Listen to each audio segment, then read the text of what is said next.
Welcome back to your favorite show, Not Alone. This is going to be our final segment, and we have with us, this is your favorite host, Nigel Samuel, and we have with us Garrett, we have Dominique, and we have Lorea joining us back, and we're going to wrap up our argument on the cross and why is it so important to discuss about the cross.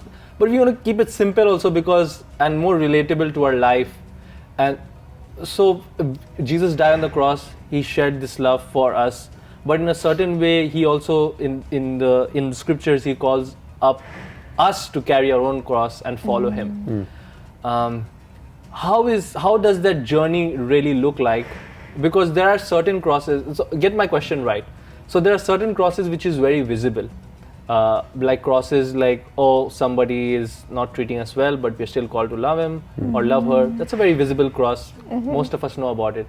But there's some crosses that are very hidden crosses that probably we also don't know, but we are called to carry them.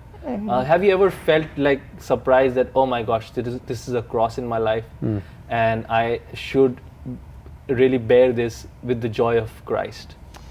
Yeah, this is a great question. Actually, brings me back to high school, and I spoke about something very similar to this in a retreat. And all of us have our own crosses that we bear. None of us are perfect. It'd be great if we were, but we're simply not. Jesus is perfect, as is Mary. But as for the rest of us, there are things that we simply are not good at, and that's okay.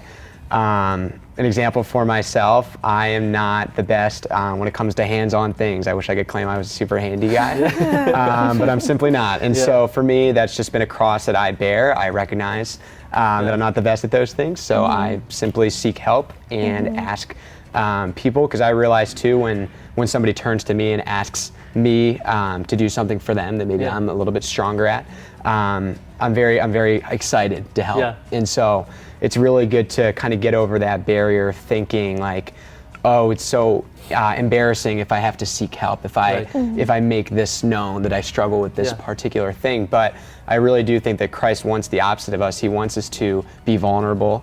He wants us to admit that there are things that we're not good at.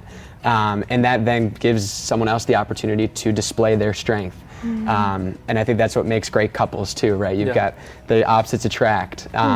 And so that's just some things I've had on my heart, and hopefully that helps for anybody watching. That's amazing. And I just want to tell you that I feel like so blessed that we have such amazing guy guests come on, because something that really we need right now is strong men in the faith and people like you and other people who have come on to inspire. And those words are so powerful also for me personally, but I feel for so many other people who are watching, whatever age they are, is that as a man we try to control things a lot, and we try to we are very competitive, which is a good thing, but we also try to, like how you're saying, it's like not acknowledge that we can't do something and not seek for help.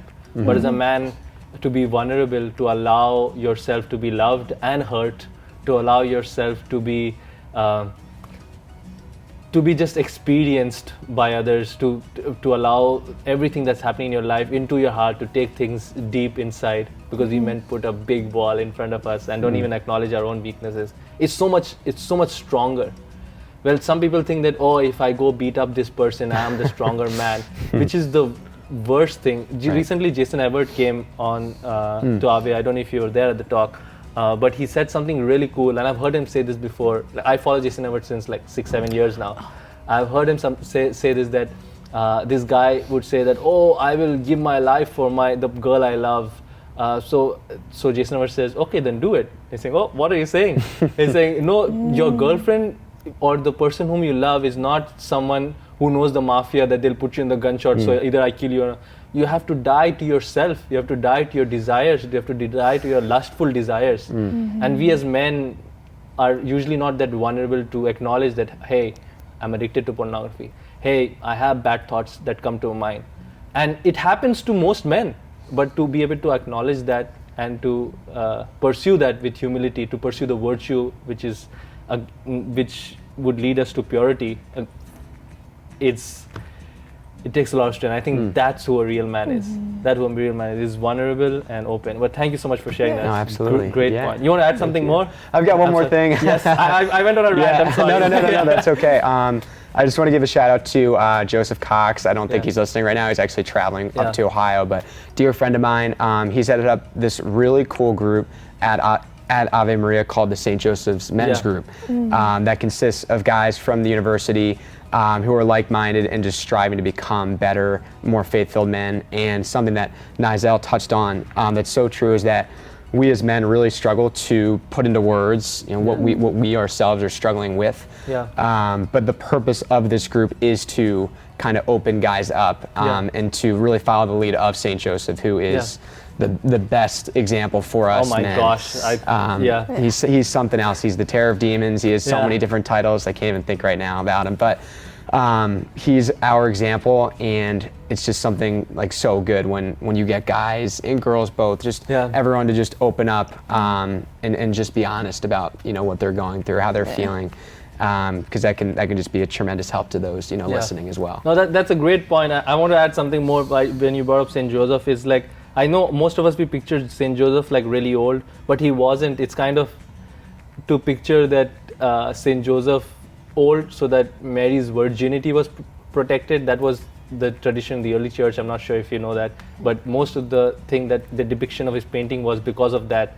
But to be honest, St. Joseph was like you and me, who was a young guy. Mary was really young, and it doesn't mean that that guy needs to be old to protect virginity. And he chose a young guy, like you and me, a normal person. Well, he was not normal, but he was a human person. He was like in the sense normal, but he stood up and he protected the most innocent woman ever lived on earth, which shows that we men can be pure. We men can strive to be good.